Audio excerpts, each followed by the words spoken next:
Good morning student, स्वागत है आपका ऑनलाइन क्लासेस में। मैं विक्रम सिंह है।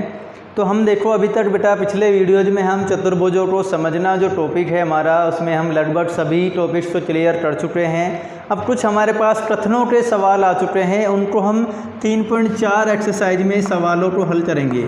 तो मैं कोशिश करूँगा इन सवालों को आप मौखिक रूप से हल कर सकते हैं। जैसे पहला कथन हमारे पास है कि बताइए कथन सत्य है कि असत्य। तो पहले कथन में हमें कथन असत्य और असत्य पूछा है, तो मैं आपको मौखिक फेस टू फेस आपको सवालों के जवाब देने की कोशिश करूँगा। उनको समझिएगा और नोट कर सकते हैं तो नोट भी कीजिएगा। पहला प्रश्न है कि सभी आयत वर्ग होते हैं। क्या यह सत्य है कि आप असत्य? तो पहले आप एनालिसिस कीजिएगा कि ये कथन असत्य है, क्योंकि सभी आयत वर्ग नहीं होते, क्योंकि आयत की लंबाई और चौड़ाई अलग अलग माप की होती है, जबकि हमने वर्ग में क्या पढ़ा है कि उसकी चारों भुजाएं समान होती है। तो अतः कथन कैसा है? असत्य, सभी आयत वर्ग नहीं होते। प्रश्न 2 है कि सभी समचतुर्भुज समांतर चतुर्भुज होते हैं। तो डेफिनेटली हम इस बात में कह सकते हैं कि सभी समचतुर्भुज समांतर चतुर्भुज होते हैं, क्योंकि सभी समचतुर्भुज समांतर चतुर्भुज के सारे गुणधर्मों को फॉलो करते हैं। जैसे समांतर चतुर्भुज की आमने सामने की भुजाएं होती हैं, वो समचतुर्भुज की भी होती हैं। समांतर चतुर्भुज के आमने सामने की भुजाएं बराबर होती है, तो समचतुर्भुज की तो चारों ही बराबर होती हैं। तो समचतुर्भुज हुआ ना समांतर चतुर्भुज। साथ में समांतर चतुर्भुज के विकर्ण परस्पर समद्विभाजित करते हैं, चतुर्भुज के भी विकर्ण परस्पर समद्विभाजित करते हैं। मीन्स समचतुर्भुज सभी नियम समांतर चतुर्भुज के फॉलो करता है, अतः समचतुर्भुज समांतर चतुर्भुज है, ये सत्य है।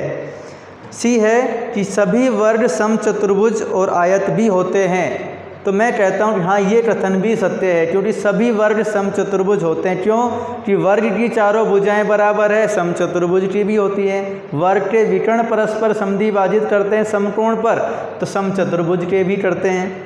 ठीक है। आयत में भी सेम नियम है, आयत के आमने सामने की भुजाएं बराबर है। भाई समचतुर्भुज में तो चारों ही बराबर है। आयत का प्रत्येक कोण समकोण होता है, वर्ग के भी प्रत्येक कोण समकोण होते हैं। तो हम कह सकते हैं कि वर्ग जो है वो समचतुर्भुज भी है और आयत भी है, ये कथन भी सत्य है।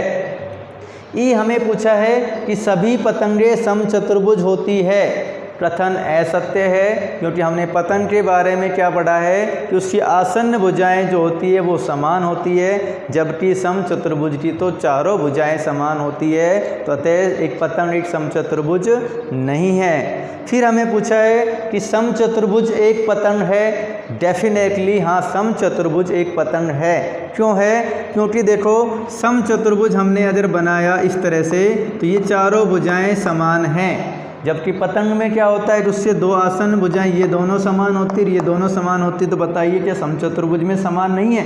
हैं। इसलिए समचतुर्भुज एक प्रकार का पतंग है, ये कथन सत्य है। जी ऑप्शन कहता है हमारा कि सभी समांतर चतुर्भुज समलंब होते हैं। डेफिनेटली समांतर चतुर्भुज समलंब होंगे। क्यों? क्योंकि समलंब चतुर्भुज का तो एक ही जोड़ा समांतर होता है और समांतर चतुर्भुज का दोनों जोड़े समांतर होते, तो एक जोड़े वाला नियम तो फॉलो हो ही गया। इसलिए सभी समलंब चतुर्भुज समांतर चतुर्भुज होते हैं। अगला है कि सभी वर्ग समलंब होते हैं। सभी वर्ग समलंब होते हैं। हाँ, होते हैं कि वर्ग में भी दोनों जोड़े समांतर होते हैं, समलंब चतुर्भुज में एक ही जोड़ा समांतर होता है, इसलिए वर्ग में दोनों नियम वो नियम फॉलो होता है, तो इसलिए वर्ग समलंब चतुर्भुज भी है। बीच में एक हमारा प्रश्न छूट गया था डी, उसे देखो कि सभी वर्ग समांतर चतुर्भुज नहीं होते हैं। ये कथन असत्य है। हम कहते हैं कि हाँ, सभी वर्ग समांतर चतुर्भुज होते हैं, क्योंकि वर्ग की आमने सामने की भुजाएं समान होती है और समांतर होती है, इसलिए वो एक समांतर चतुर्भुज है। तो प्रश्न कह रहा है कि नहीं होते, तो कथन यहाँ पर बन जाता है असत्य। ठीक है। तो ये हमारा पहला प्रश्न था जो मैंने आपको मौखिक समझाने की कोशिश की है। पूरे वीडियो को अच्छे से सुनिएगा, समझिएगा, तो आपको समझ में आ जाएगा। सेकंड है कि उन सभी चतुर्भुजों को पहचानिए जिनमें पहला कहता है एक चारों भुजाएं बराबर लंबाई की हों। तो वो चतुर्भुज देखो, प्रश्न नंबर दूसरा है और दूसरे का ए। तो ऐसे हमारे पास दो चतुर्भुज होते हैं जिनकी चारों भुजाएं बराबर लंबाई की हो। एक तो होता है वर्ग और दूसरा होता है हमारा समचतुर्भुज।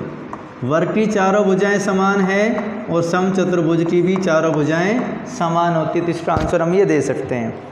दूसरा पूछा है जिसमें चारों कोण समकोण हो, तो देखो चारों कोण समकोण हमारे वर्ग में भी होते हैं और आयत में भी होते हैं। तो ऐसे हमारे दो हैं, वर्ग और आयत, जिनमें चारों कोण कैसे होते हैं, समकोण होते हैं। अब प्रश्न नंबर 3 है। 3 में हमें पूछा है कि एक बताइए कैसे एक वर्ग है, एक चतुर्भुज एक वर्ग है।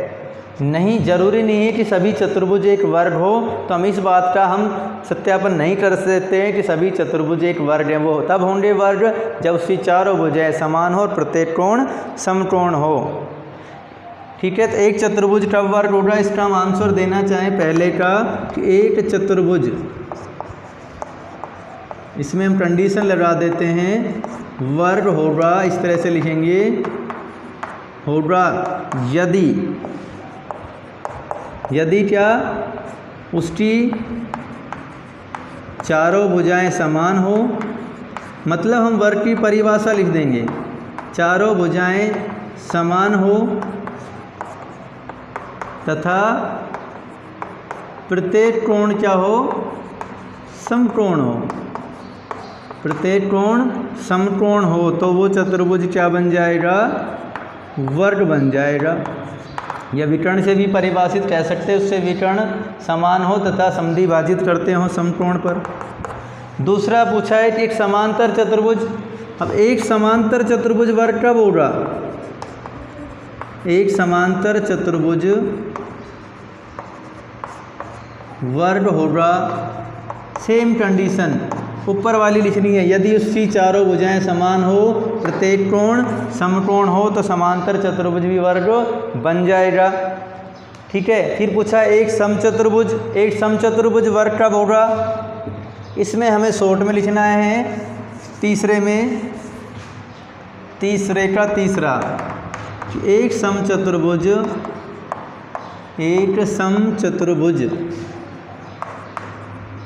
वर्ग होगा यदि उसका प्रत्येक कोण समकोण हो। प्रत्येक कोण क्या हो,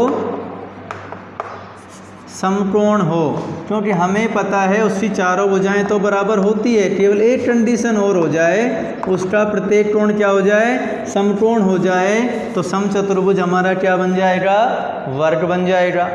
अब चौथा कहता है कि एक आयत, तो लिखेंगे एक आयत वर्ग होगा, कब होगा, जब उसकी चारों भुजाएं समान हो।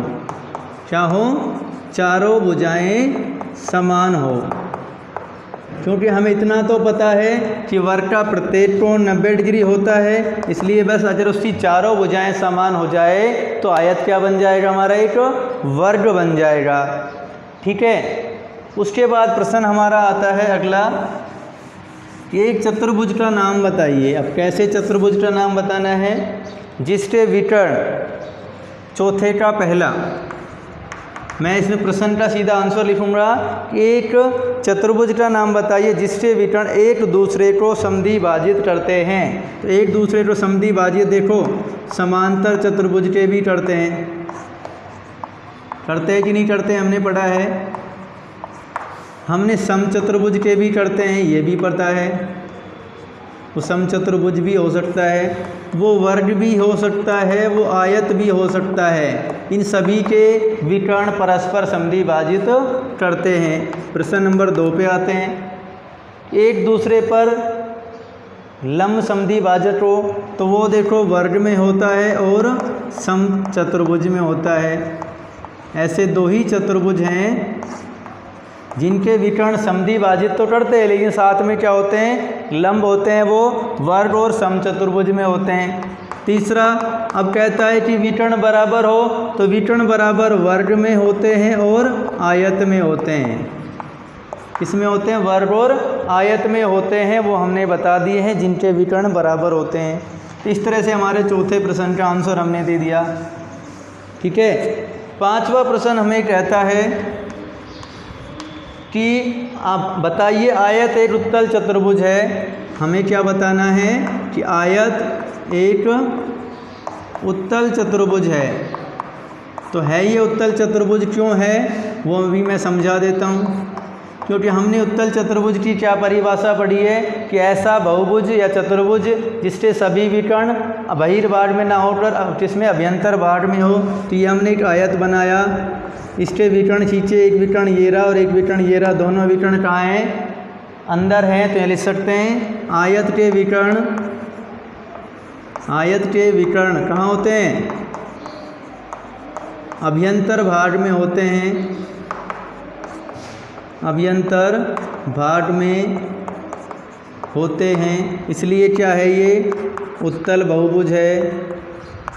या फिर ये भी कह सकते हैं कि इसका जो न्यून प्रत्येक कोण है वो क्या है? 180 डिग्री से छोटा है, इसलिए भी कह सकते हैं कि क्या है ये उत्तल बहुभुज है। कोणों के आधार पर भी बता सकते हैं कि आयत का प्रत्येक कोण 90 डिग्री है जो कि 180 डिग्री से छोटा है।